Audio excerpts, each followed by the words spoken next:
Located in the small town of St. Francisville in the state of Louisiana is one of America's most haunted houses, the Myrtles Plantation. Hi everyone, welcome to this house. Today, we are exploring the Myrtles Plantation. Make sure to hit that subscribe button so you never miss an exciting episode. The history of the Myrtles Plantation dates back to 1796 when it was originally constructed by General Thomas Green, a wealthy landowner who had earned his wealth from the profitable business of selling slaves. The Greek Revivalist-style mansion boasted 13,000 square feet of living space with 28 rooms. It took 2 years to complete, and once finished, the general and his wife moved right in with their 8 children.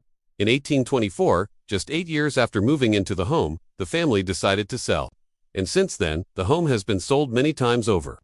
In 1831, the new owner, Clark Woodruff, expanded the home to almost double its original size. Then in 1851, it was purchased by John and Sarah Myrtle, hence the name of the plantation. They would own the house for the next 50 years until they passed away. In 1908, the house was purchased by the young widow Mabel Array Adapter and her son. She had fallen in love with the house while visiting friends who were staying there and instantly bought it as soon as it went up for sale. Mabel enjoyed the house for many years until she passed away in 1947. Her son, however, was not so fortunate.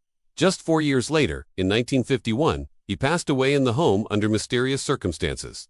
Some say he was murdered, but no one really knows. It was around this time that the ghost stories began.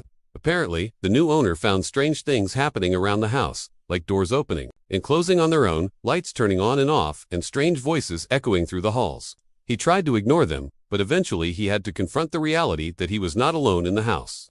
As time went on, more and more people began to experience paranormal activity in the house.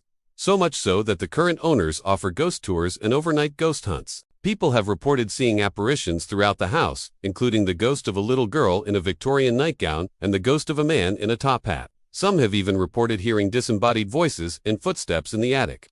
But perhaps the most famous ghost associated with the Myrtles Plantation is that of Chloe. Chloe was a slave who worked in the house.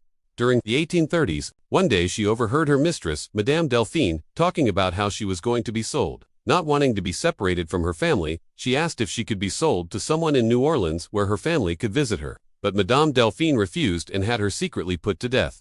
Before sunrise the next morning, Chloe's body was found hanging from a tree on the property. Now her spirit is said to walk the grounds at night, searching for her killer. There have also been several deaths associated with the house. The most recent was in 1985 when a caretaker passed away from an unknown cause. There are also the reported deaths of 2 former owners. William Winter and his son William Jr. both died in automobile accidents.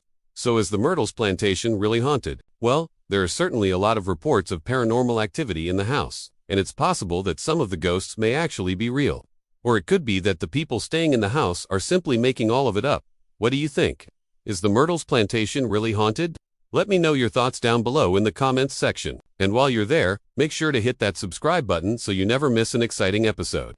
I would also like to take a moment to say a special thank you to our supporters whose names you can see on screen right now. If you would like to see your name on the screen and show the world your support for the channel, join our membership program today. I'll see you next time.